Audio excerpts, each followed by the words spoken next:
Coming up, Council ups the ante on its commitment to buying local with a formal Buy Ipswich approach in a new revised procurement policy. The reason for this move? Mayor Teresa Harding committed to strictly enforce a local buy approach in a 10-point plan for COVID-19 as part of her election campaign. Why is Council using emergency powers under the local government regulation to extend some contracts?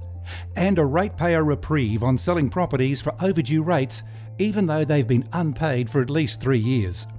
These stories from the extraordinary council meeting held Wednesday, June 17. It's Thursday, June 18, 2020, and I'm Alan Roebuck. Welcome to Ipswich Today, which acknowledges the traditional custodians of the land on which it is produced and pays respects to elders past, present and emerging. This podcast is supported by Kinetics, people-powered web hosting trusted by Australians since 1999. We'll now move on to the officers' report and item F1, the council procurement reform. The recommendation is that council note the objectives and outcomes intended by Business Transformation Project 3, procurement, that the work that has been completed is still underway to transform council's vital procurement model and function. May I have a mover for that motion, please? In what was a marathon 2-hour-plus meeting, Mayor Harding got straight into business after the acknowledgement of country. This special extraordinary meeting was called to deal with urgent matters, including enshrining a local buy preference, major contract extensions critical to the functioning of council, and dealing with overdue rates. Again for this meeting, there was a significant contribution from senior officers as part of the meeting. This still new approach for Ipswich City Council differs from previous councils, when generally officers were only called to speak at committee meetings. Mayor Harding again made comment about the poor governance of the previous council. Obviously the previous council was dismissed due to poor governance, and from what I can see, the interim administrator and the interim management committee set up this transformation program to address procurement and the poor governance. The meeting was told further steps are being taken to minimise fraud and corruption as part of centralising procurement through the business transformation projects. This was detailed to the meeting by Sonia Cooper, Head of Corporate Services, in response to a question from the Mayor. Certainly that's, I think, one of the foundations of the centralisation is to really tighten up the controls so we can get the procurement function absolutely well under control and have far greater scrutiny of the decisions that are being made by centralising everything above $2,000, which is to be implemented in its final stage from the 2nd of August. This year, we will have far greater control, and those internal controls are a key.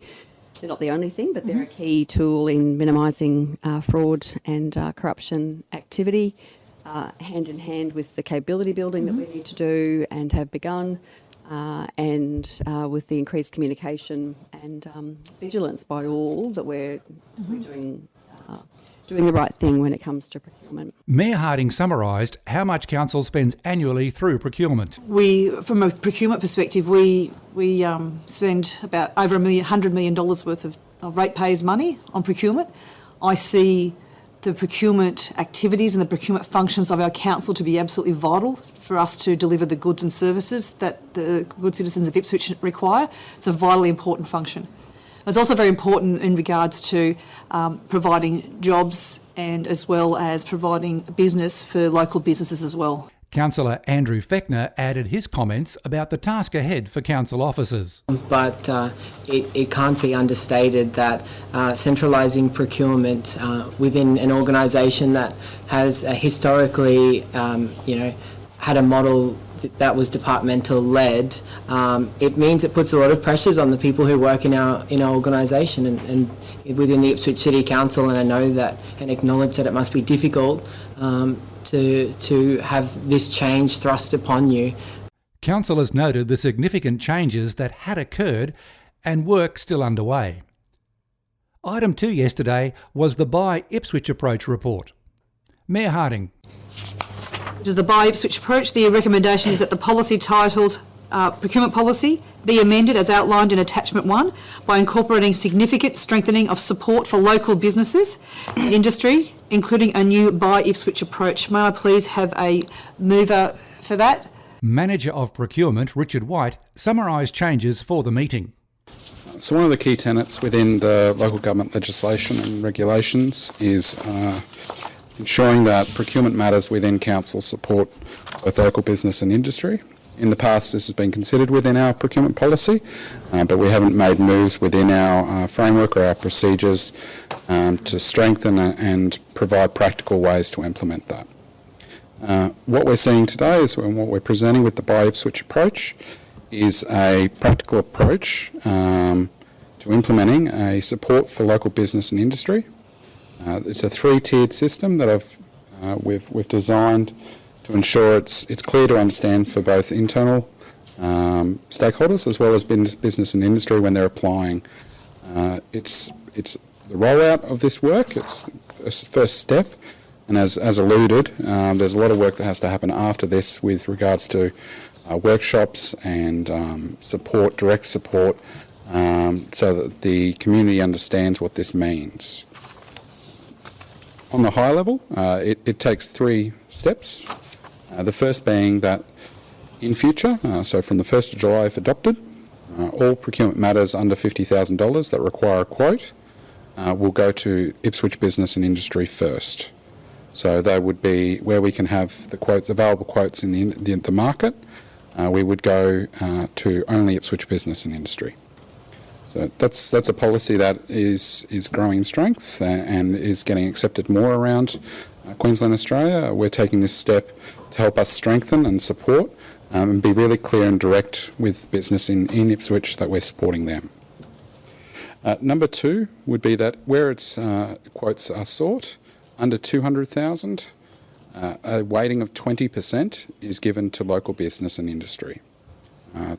Without going into the step-by-steps, which we'll publish. It's in the papers, yes. It's in the papers, that we break out exactly how that would be implemented. So how we support a business that is native to this region, that has branch offices in this region, that's in a surrounding region, that's in Queensland, Australia, and so on. They all get very clear differentiation and weightings within the policy. Thirdly, for those contracts that we seek, which would be over 200,000, tenders are required. When we tender, we would be providing a 15% to local economy support. So in that case, we are looking at how much they're spending in council's region. We'll be assessing that in the tender forms, asking for information for where the money is being spent. In the first instance, we are applying that over 30% of the contract is spent locally, and that would receive the full weighting of 15%. Then grades down to 0. So again, this and all 3 of these are our first step, and we're implementing these with a 12-month timer on them, so that we can come back to Mayor and Council in the next 12 months to say how this has worked and where we might need to make changes or raise or lower limits. Council adopted the changes with the addition of this recommendation from the Mayor. I'd actually like to move for a variation to keep the recommendation as it is, but add another 2 lines. I'd like to add to that that council, and I'll say it a bit slower for Vicky, and to put it for you to decide, that council publish data to the Transparency and Integrity Hub on the total value procured and the proportion of local spend for each quarter.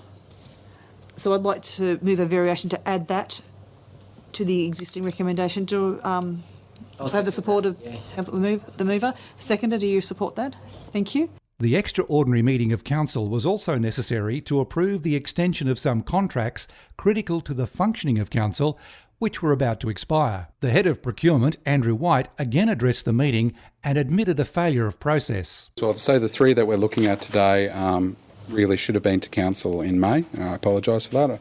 I think that was discussed in short by the General Manager previously in the high-level discussion at the beginning. This is a failure of process that we're bringing it to you this late.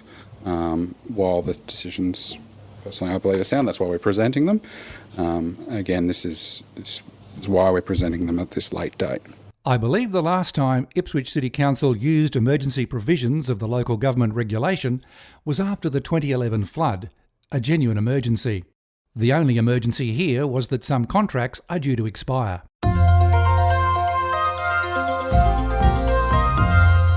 A small group of ratepayers have been given a reprieve from Council's intention to sell their properties for overdue rates not paid for at least 3 years. Mayor Harding. Which is the proposed repeal of sale for overdue rates and charges. This is something that does not come to Council very often, and I also note that there are a number of confidential documents in this that the public would not have seen. I have had feedback from the public in the past when we've had confidential documents, and also if we do go into closed session, people want to know why. So these confidential documents are a history of interactions with the owners of the property, so that will be breaching privacy laws if we were to share this document. And later, if we do go into closed session, that will be the reason why, because we'll be going into personal circumstances of residents. After a closed session, the Mayor returned with a change. I'm going to ask for a variation of the motion that has been moved and seconded.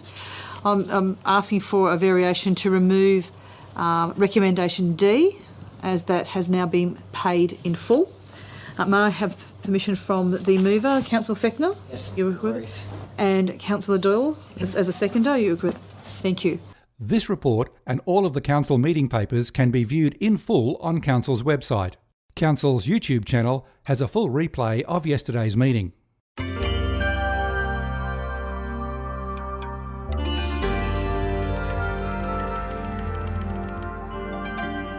The next scheduled committee meetings will be held Tuesday, June 23 from 9 a.m, with the ordinary meeting Tuesday, June 30 from 12:30 p.m, with a special budget meeting now scheduled for 9:30 a.m. the same day.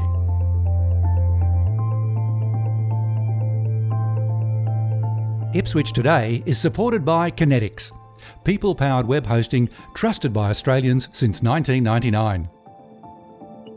You can share this podcast from your favourite app, including iHeartRadio, or play Ipswich Today from your smart speaker. Suggestions are welcome for future interviews and topics. Just go to the Ipswich Today Facebook page and leave a message.